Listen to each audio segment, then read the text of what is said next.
Hi everyone, James here of JL Reviews. Today taking a look at Transformers Prime Beast Hunters Voyager Predaking. So starting off, we have Predaking in his dragon mode, presumably. Now, initial responses to Beast Hunters are fairly mixed to negative results. For example, Transformers Prime Beast Hunters Deluxe, Dreadwing, and Ratchet, they were brand new molds, introduced for the series, and both have not been received well. I mean, I really don't like the look of either of them. But with now, I'm just going to get this out of the way. Predaking here is, excuse me, is something that fans sometimes call a beast former, hence the beast.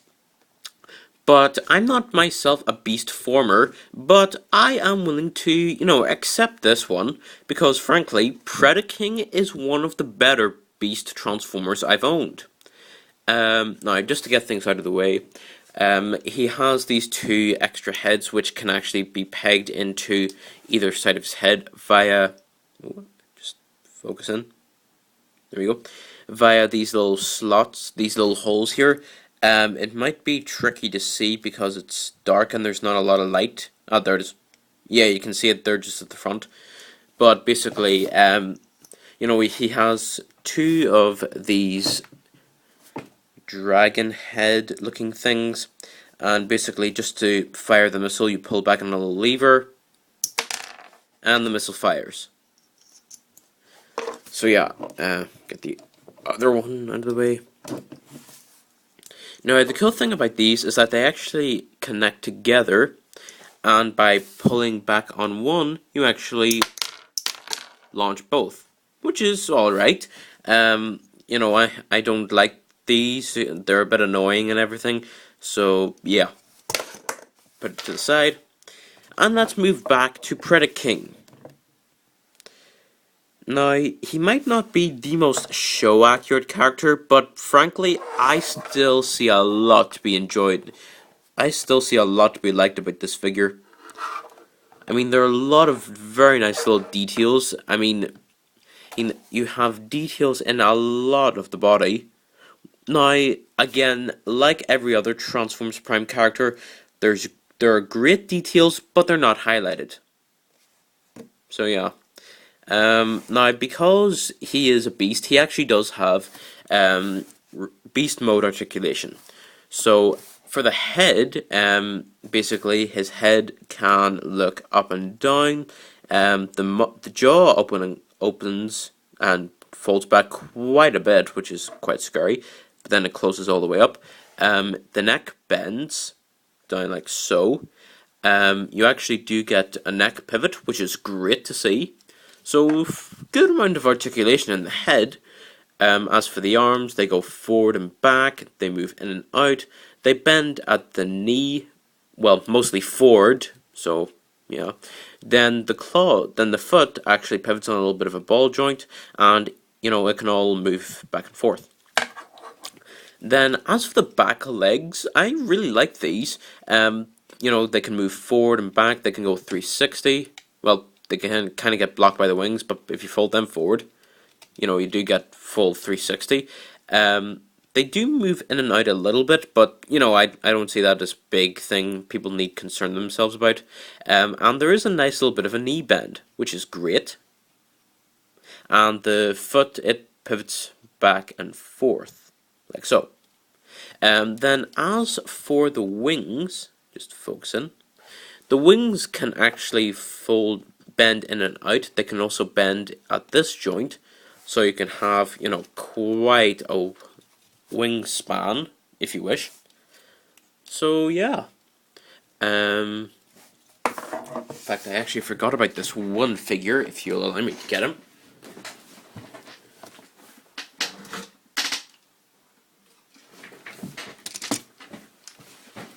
Now, I don't have, him in robot mode, but for later, but essentially, here's Beast Hunter's Optimus Prime in vehicle mode for comparison. Now, overall, I think Predaking is much better in size compared to Optimus, though I would have liked Predaking to be just a little bit bigger. Excuse me, I was even almost considering buying the Fire Battle Predaking for his size in Beast mode, but I'm gonna get into the robot mode for this guy, and you'll see why I chose him. So, getting Optimus aside, as I said, it's time to get into the transformation. So what first thing you want to do is remove his tail, which, if you can, this will actually become his sword or his weapon in robot mode. So put that to the side.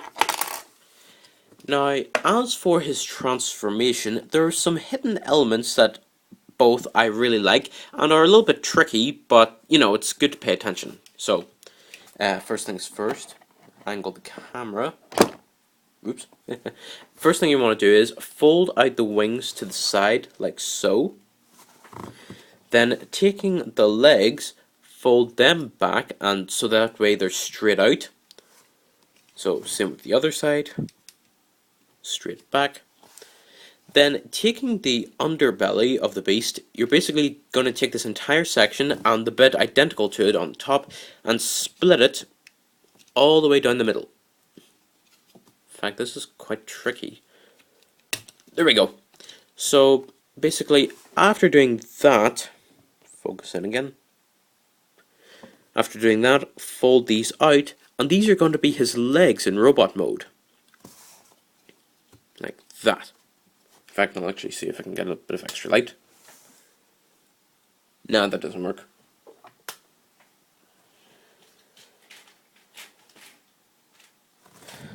Yeah, that kind of works. Sorry, this was done on the fly, so yeah. Basically, then what you want to do is, going to the front like this, rotate the legs to the side. Just make sure all the arm bits are out of the way. Then, after moving the legs around, basically rotate the leg down and around, like so, down and around. Take this little back section, rotate to the side and push up. It's going to sit here temporarily, so just be sure. Then, as for the rest of the legs, fold them to the front. Then what you're going to do is, take the front of the foot, fold out. Then, taking the legs, fold these all the way down. Take this little orange bit that sticks out from the back and fold it forward all the way, like that. Then, there's a little tab in here. Or no. There we are. There's a little hole right here that this little tab here will go into. So you basically fold it around and tab it into place. So there you have leg number 1. Now leg number 2 works a little bit differently because the leg is on the opposite side of the beast mode. So basically the same thing essentially, just fold down the leg. You may actually want to just rotate this thing again all the way out to the side. Fold forward the foot. Now again, because this foot is different, you're actually going to want to take the foot and rotate it all the way back, like that. Then fold it in. But because this little thing gets in the way, you just need to keep it like where it is in beast mode, and then fold in, like so. So, hopefully, after doing that, you have both of the legs. Then you have these orange knee pads, or knee spikes. They actually, they can move, but they can actually go back all the way, because as you notice, there's a little flat bit here, and if you push it back on it, for mine, it tends to stay. So, in the event, yours doesn't, I don't think that's a universal flaw or anything, so yeah, there you have the legs. As for the rest of the body, you basically take the arms or the legs from robot mode, fold these down, or beast. These are from beast mode. Sorry. Basically, you take. Sorry, my watch. Ugh. Basically, you take the claw, rotate it to the side, and then close in. There you have the hand. Then, as for the upper arm, if you want to, you can fold out the black spike, and there you have it. So as for the other arm, fold down, close in, rotate, and then fold out the little black pad, or the little black spike. Then, as for the remainder of the transformation, this is going to involve the head. So then you fold the wings back and then fold them to the side, just for now. Fold it to the side. See this little black thing I mentioned earlier? You fold it back, then you rotate the dragon head all the way around. So basically it's now looking backwards, and then you then fold it in, like that. You then take the chest piece here and you pull forward on it, and there will be a little cavity form in here once you begin to push the beast head inside. Like so.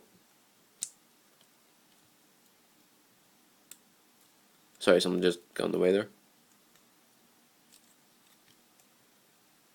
So basically, after doing that, the head then basically folds out like that, and there's a little tab at the bottom of his neck there. Yeah, you can see that little tab. That'll go into a little slot right in the front of the chest. So, you need to get it lined up perfectly. Like so. And there you have Predaking. Now again, oh sorry, not Predaking yet. But basically, it is good that Hasbro thought things out. So, do you remember this little bit? There are actually these little gaps here will basically go over the back of the dragon spikes, or the dragon head spikes. So making sure the waist is not rotated to one side, you then basically fold up and then push in, so that way these little spikes are now sticking out. As for the wings, you can actually fold these up and have them angled to the side, which is what I'm basically going to do for some of the review now.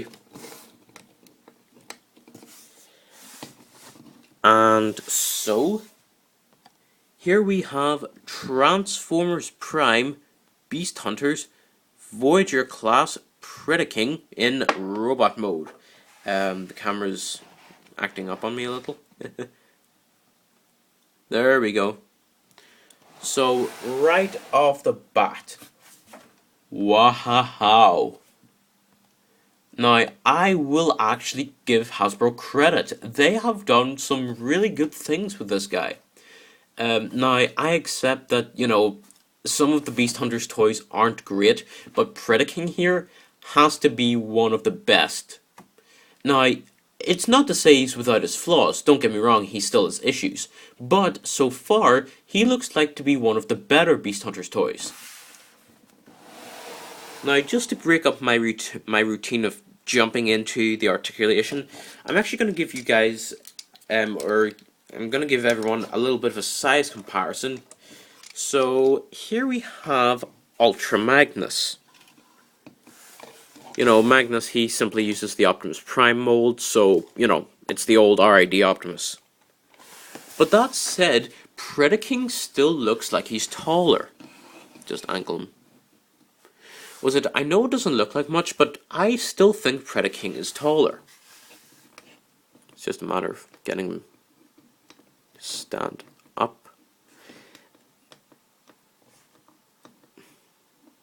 One issue that I do have, though, is that sometimes one of the beast legs doesn't tab in right, and that ultimately jeopardizes all of the robot mode articulation. So yeah. Now, overall, I really like Predaking. Now, I still like Magnus, but Predaking just looks so cool. I'm still mad that Predaking in the show forced Ultra Magnus to, lose his hand. But, Predaking still is pretty good. In fact, just to throw things, just to change things up a little bit, I thought it'd be an idea, to give everyone a little bit of a scale of Megatron in comparison to Predaking. I would have always thought Predaking to be bigger than Megatron. And because, essentially, Megatron was afraid that, Predaking was way more powerful than him, I'm almost sorry that Predaking isn't taller in robot mode. That said, he does come off a lot better than his, his Beast Hunters Ultimate Predaking toy, the, fire Rage or Fire Battle Predaking, you know, the really super tall one. It's like an former leader class, only it's enormous.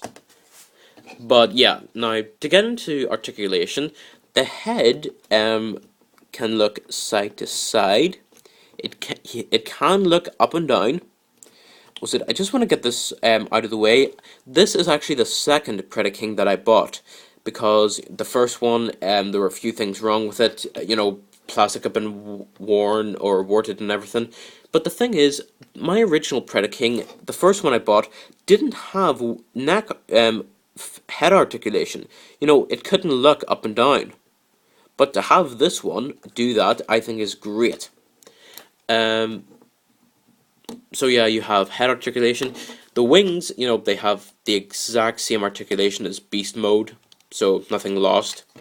The arms can go forward and back. They can go 360. They can go in and out. Pivot 360 up here. I knew I was forgetting something in beast mode. The elbow bends at about what looks like a 90-degree angle, but it's just short of it. You know, the hand, it pivots on a ball joint, so it spins 360, pivots up and down, and then, you know, the claw opens and closes, so that's really cool. Despite the waist joint earlier, it's not in effect here, which would have been here, which I'm, you know, disappointed about. The legs can go forward and back, they can go in and out. It's all on a ratcheted joint, which is really nice. And you know, going out, there's a particularly nice ratchet joint, which I think really helps stand them upright. There's a knee pivot, and then the front of the foot pivots back up and down, as does the heel spur. So yeah. Now, it's actually, as I mentioned there during the size comparison, was that sometimes, it's particularly with this foot, that it never seems to peg in right. It always seems to just pop out again. But on a lucky occasion, as it is right now, it can stay put, and Predaking can stand upright. Now, one thing that I like to do with these wings, because frankly it's really annoying to see them sticking out all the way like this, is to actually, now you need to get the arms out of the way for this one, I actually fold the wings all the way in, and then rotate them up. So it's basically just using this little joint in here. So after doing that, you pretty much have Predaking, and there's a lot less, you know, back kibble. Yeah, it still looks like a lot, but frankly, there could be worse. In fact, on the topic of back kibble, Predaking doesn't really have that much. I mean, you know, he has this thing, the dragon head's inside, and then he has the wings. But I mean, hey, I really like what they've done with Predaking. I particularly liked what they did with the beast legs, and how, you know, the legs in beast mode simply didn't just, you know, expand or fold out or anything, and they then became these, because frankly, these are some cool legs. I don't know why I see that, but I just think it looks like great legs. Now, overall, I really, really like Predaking. You know, I just remembered about his blade here. You can, in fact, store it in his hand, because there's a little hole in there, and there are two tabs on either side of the handle. So, after pushing it in, Predaking can hold his blade. But because there isn't an incredible grip, you know, you can essentially just open the hand, and the sword goes. I can appreciate what Hasbro were thinking, but honestly, I need something that I need something that actually that a figure can hold, rather than just open one side of the hand and then just go. You know. But yeah, final conclusions. I think Predaking is a pretty cool figure. I mean, he does both something cool and something really impressive. Was that out of all of the Beast Hunters toys, Predaking is one of the best. Now, I am disappointed that a lot of details weren't captured properly for Predaking. I would have really, really liked a lot of those yellow highlights he has on the show, but because I do custom painting and all that, it won't be really difficult to highlight a lot of those. So, yeah. One final note I want to mention, I'm glad Predaking is not a remold of anything before him. And on the topic of remolds, I just want to get this out of the way. This Sharkticon Megatron that Hasbro brought out, I think looks hideous. Megatron here is one of the best Transformers RID figures to be released that wasn't a complete pain in the butt and was largely screen accurate. But typical Hasbro thought, well, let's combine him with an old character, a Sharkticon. They ended up releasing an abomination. Breathe, James, breathe. Don't become the Hulk. James, smash! Oh, not this one, of course. Yeah, back to the matter at hand. These dragon head things that I showed you earlier, I'm not even going to show you what they look like on him because, frankly, they look stupid. But, you know, I want to anyway. So basically, they can peg into either side of his arm, you know, just in a little peg above of the hand. So yeah, they peg in there and, you know, they still shoot out and everything. But frankly, that is stupid as. So in conclusion, Predaking is a very cool figure. Like I said before, he's not without his flaws. That said, whatever flaws he does have, I think are more than capable of being redeemed. Because frankly, if you have a cool looking figure with good detail, you're more than likely to get what you're after. And so this is this review complete. Okay, this has been Knight/2020 Jr. Subscribe to my channel for videos and more. Like me on Facebook by searching for Knight/2020 Jr. An enormous shout out to my friend Jack the Animator. And you have been watching the Transformers Prime Beast Hunters Predaking review. And until next time, everyone, take care and goodbye.